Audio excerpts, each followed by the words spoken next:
Okay. We're okay. Sounds good. Okay. Hello, everyone. Sorry, we're a little bit late. We had some technical difficulties, but that's life, right? It doesn't always happen on our terms. My name is Stacy Springer. I am a Wasatch Crest residential program graduate.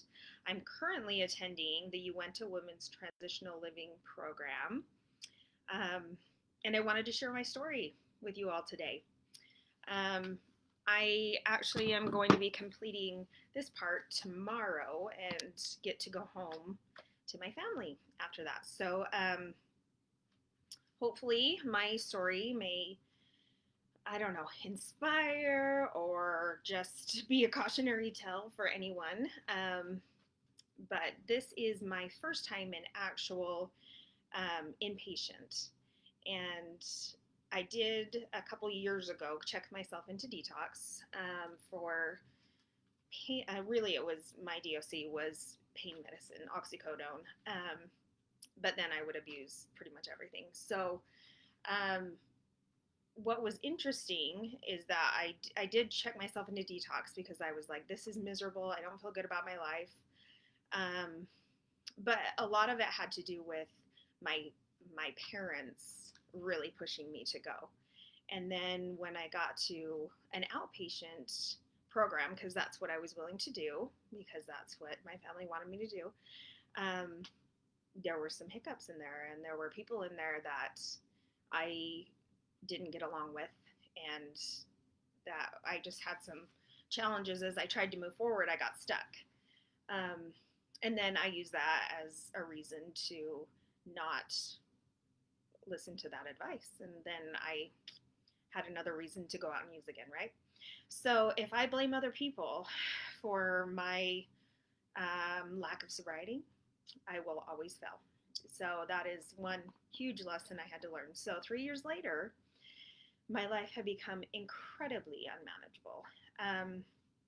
But to go back to the beginning, like I do remember the first time I ever um, tried like alcohol or anything. I had just become a young adult. I moved out of my parents' house. I was going to college. My boyfriend of 2 years had gone on his mission, and I needed to figure out what I wanted to do with my life. And I'm not really good at people just telling me not to do stuff. I got to figure out why. I had my wisdom teeth out, and I had gotten Percocet from that. And I remember being really stressed about life and like the choices I had to make, and am I going to do it right? I had a lot of anxiety about that. I really had an insecurity of I always thought I wasn't very smart. I definitely surrounded myself with people who were very intelligent, so I always felt really stupid. I know now that's not true, but at the time when I was 19, I was really scared of going to college because I thought there's nothing that I really want to do. I think I'm just going to fail. Anyway, so I got this medication and all of my worries went away. And I went, this is amazing. I feel great. Well, I also had some morality impurity issues that I had had when I was growing up. I had when I was 14. I think I was 14. The summer I was 14. I was riding my bike with a friend, and we split up to race each other around the block. And I went on the side of a highway, and I guess I caught the attention of a man who had an intention to assault me or rape me. And so he pulled up, asked directions, and my little intuition went, there's something wrong with this situation. And he got closer, and I was, trying to be polite to my elders, so I didn't listen to that intuition to go away. And so he tried to pull me into his car, and he, talked about my body in a way that it was offensive, and I was then decided I was completely dirty. I got away. Luckily, I started screaming, and my friend came up, and he just pushed me away. I was on my bike, so he couldn't get me in anyway. Anyway, so after that happened to me, I got this message that I was already like tainted, which is complete crap. But unfortunately, when we're kids or even as adults, sometimes our own thinking doesn't serve us and it isn't correct. And I should have checked with someone else, honestly, to see if that was the right thinking. But that became some of my hardwiring, some of my programming that was I was functioning under. Therefore, only men in my life wanted me for my body. So then I kept on that, and then I would use that to get what I wanted and to manipulate, and it made me feel worse and worse and worse. I did grow up a member of the church, the LDS faith, the Latter day Saints, and I wasn't always active. I have become active again. And to each his own, but that at least you understand, if I have a background of faith, and also the thought that I had a God that was angry at me, and I was bad, sick, and wrong, and so I had to, when mom and dad are mad at you or dad's mad at you, you avoid them, right? Or I did, so I didn't get in trouble. So for a long time after I had tried alcohol for like 2 months, because I'm kind of like an all in, all out person, which is good and bad. But when I drank, when I was like 20 or whatever, I would drink to check out. It was never, oh, I just want to taste it, and what is this like? It's no, I got to check out. And so I learned early on that there was something wrong. I didn't realize that until later, but there was absolutely, I had an addict in me. We didn't talk about it in my family. Of course, I didn't tell them that's what I was doing. The Percocet went away. I didn't even ask for any more of that. I didn't know to do that. And I moved on with my life. I realized that drinking made me really unhappy and really depressed. And I didn't want to do that. And everything in my life started to go really wrong when I was drinking. I couldn't pay my rent. I didn't want to go to school. Like, it just pretty fast I went, this is crappy. I don't like this. So I met my husband, and actually he was not someone I was really impressed with at first, because he had just returned home from a mission and he was Institute boy, and I didn't want anything to do with that for a long time because I was not worthy, right? But he was very structured and I was really impressed with him. And I remember him coming over to my house as a friend and looking in my fridge, and there was vodka in there, my freezer. And he's like, whose is that? And I'm like, my roommate, of course, But I just remember going, I want to be the kind of person that he would like to be with. I want to aspire to be something different. And it wasn't for him, but he just inspired me. And so that was the first time that pattern of how do I get out of my addiction began. And I remember, as I look back on that, there's 3 things that really helped me get out of my addiction at the time, and that one is spirituality.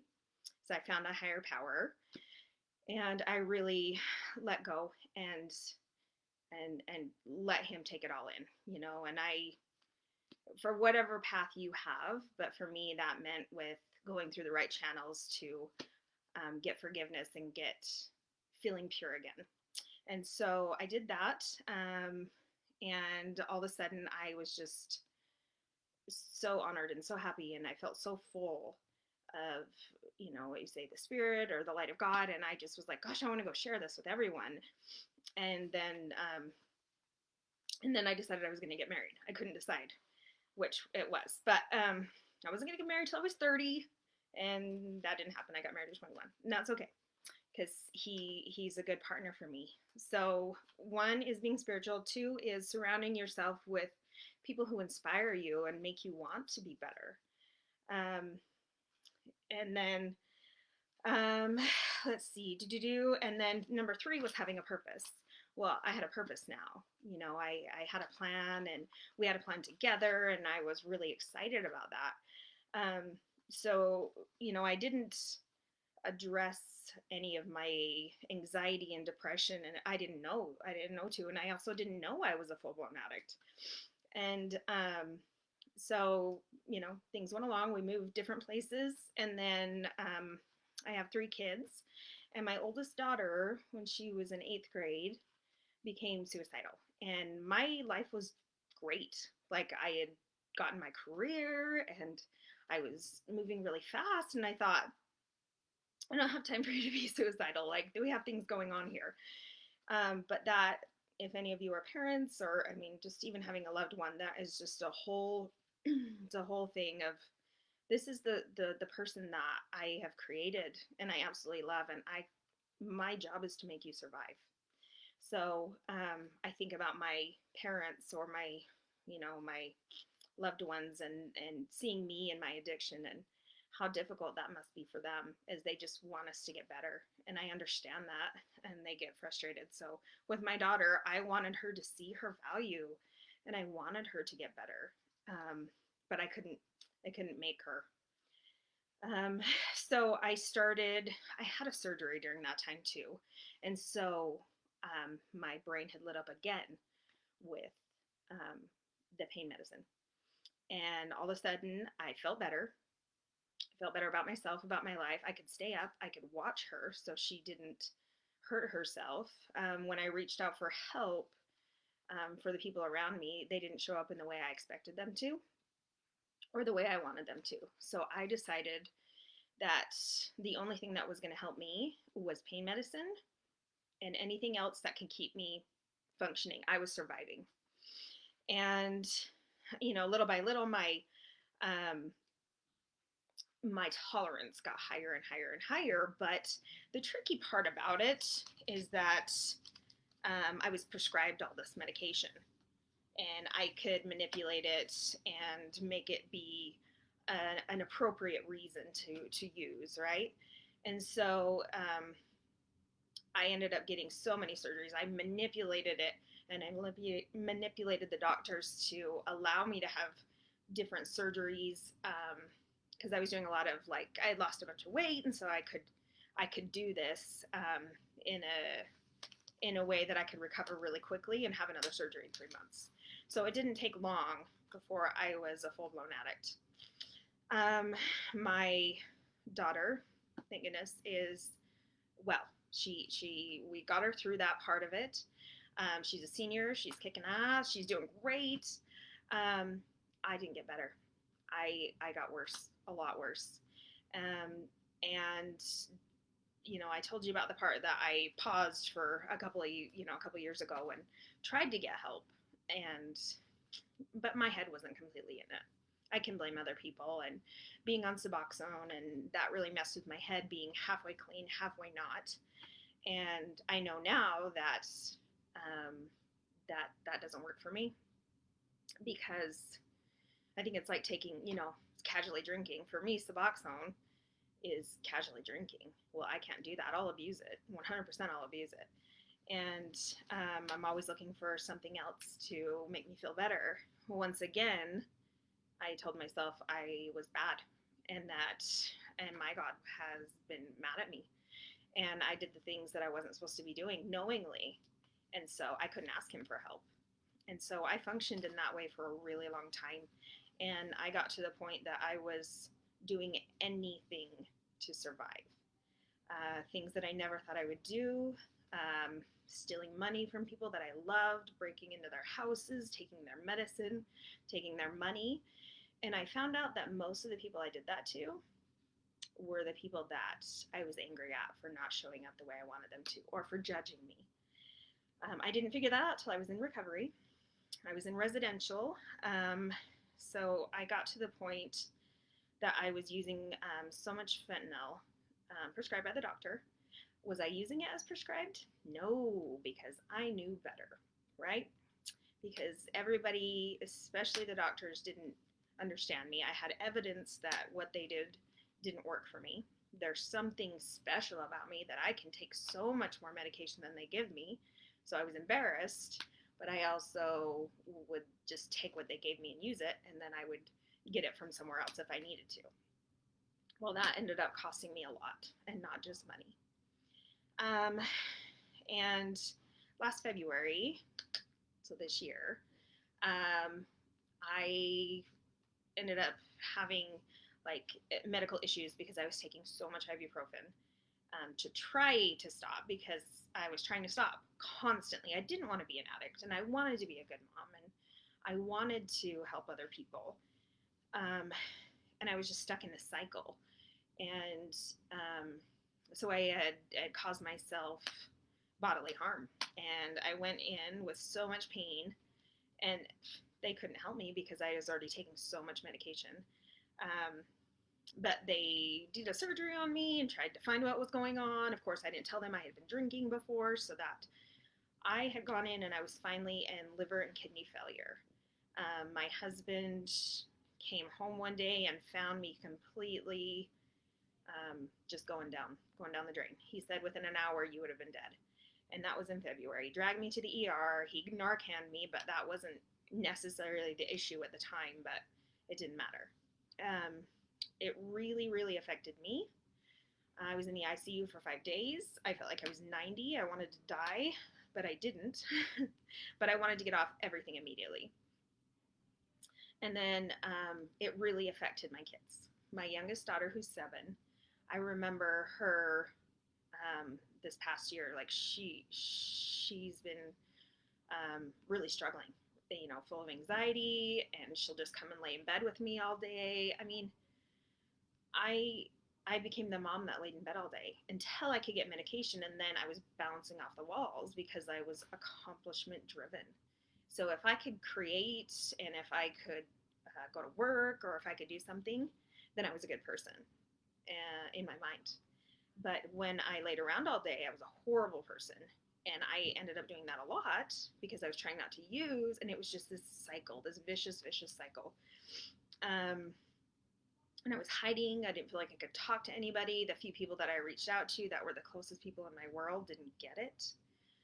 And so I finally asked the doctor, I said, can you help me? I am done. Like, I could not find any joy anymore.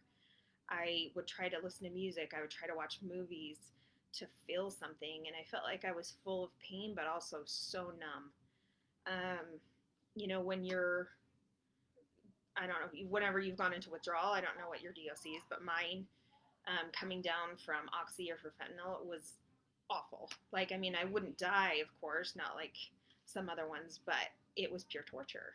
And so I was in constant fear of going into withdrawals. And that ruled my life. I could barely be a mom. I could barely be a wife. I could barely function in my job.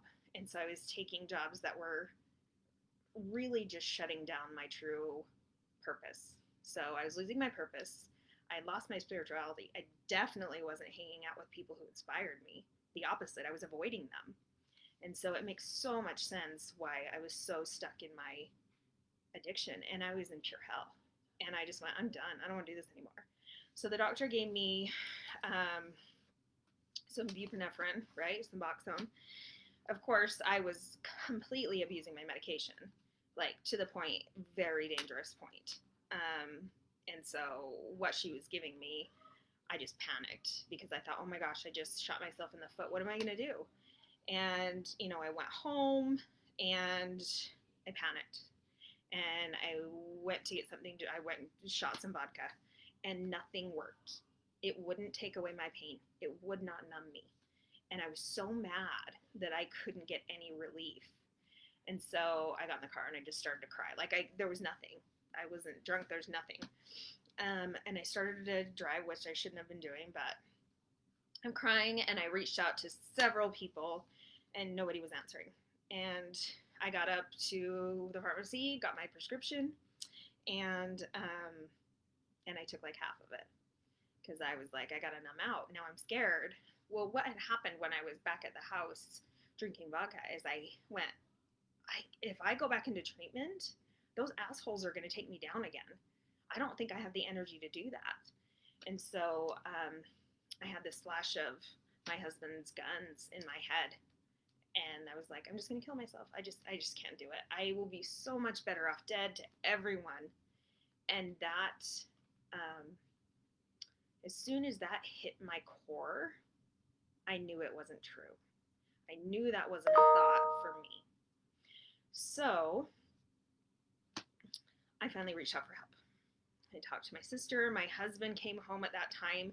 I pulled out the vodka. I pulled out the other pills because I hadn't taken them all because I was trying to prove to him I needed help. So I knew I needed to keep some.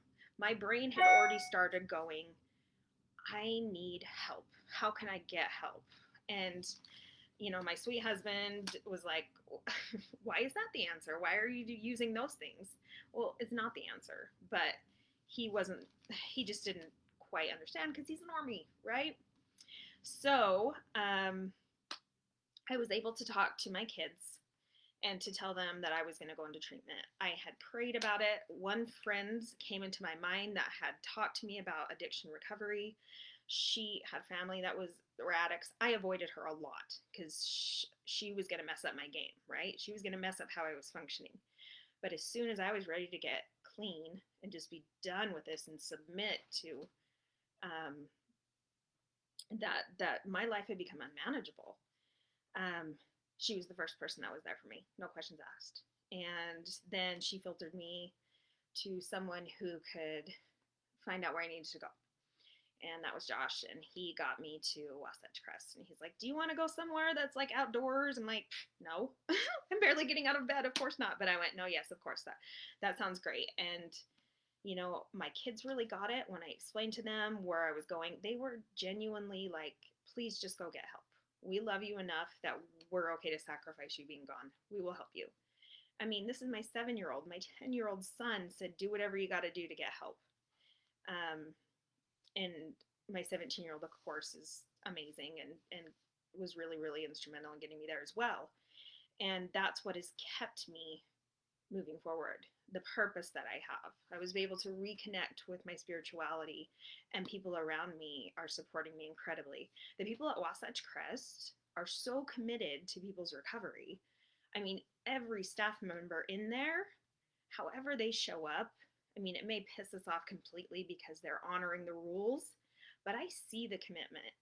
And what 99% of them are previous addicts in recovery right now. And so they get it. Like every person I talk to, the staff, the clients, like I felt at home. I felt like I wasn't alone, that somebody got it. I mean, not to say it was perfect because my first week was pretty miserable as I was coming down. I mean, I did have a taper, but my body was just, it was hurting. And it needed some time to, I mean, even down to the first week you have a blackout, you can't talk to anyone outside. And at first I thought, oh my gosh, this is going to be so hard. And then within a few hours, I was like, I am so grateful I don't have to live outside of this world. I've been hiding for so long. I don't have to explain myself to anyone why I'm in here getting better. I knew I had support. Yeah, Wasatch Crest is amazing. I've 100% enjoyed everything. Even if it was a challenge, I knew it had a purpose. I knew, like, if people bothered me or if I got down or something, I knew that the people around me were basically, I was like in this petri dish. It's a mirror for me to learn from myself and what I need to learn. I got a new sponsor. I mean, all those things that I wouldn't have done by myself because my best thinking got me here, right? So I now reach out for help. Somebody ahead of me that's gone before me. And I know as I continue in my recovery that that's what I'm going to have to do. Keep going to meetings, keep my spirituality up, keep taking care of my body moving forward. I mean, we only have one. My family has done incredibly well. My kids are so much happier because they know I'm getting taken care of. Because I was so worried that they weren't going to have me, if I was gone for 30 days. Well, I've been gone for almost 60 days. And they're doing fantastic because I'm where I needed to be to take care of me. And they saw that. And they saw me getting better and happier. And the way Wasatch Crest is structured, that there is freedoms as you move forward and you do what you're supposed to be doing there. I was able to get little freedoms to see them and show them that I'm moving forward. So basically, that's my story. I'm early in recovery, but I haven't felt like this ever. Like this kind of understanding and awareness and support. And so I know that if I keep coming back and I keep utilizing these tools I've learned, I don't have to relapse. It doesn't have to be a part of it. But if something happens and I do, I know I have support. They're so understanding and so kind. It's not my goal, but I want to keep moving forward and be able to be a light to those around me. So thank you for letting me tell my story. If you need information on Wasatch Crest, it's wasatchcrest.com. And thank you all for listening today. Love you.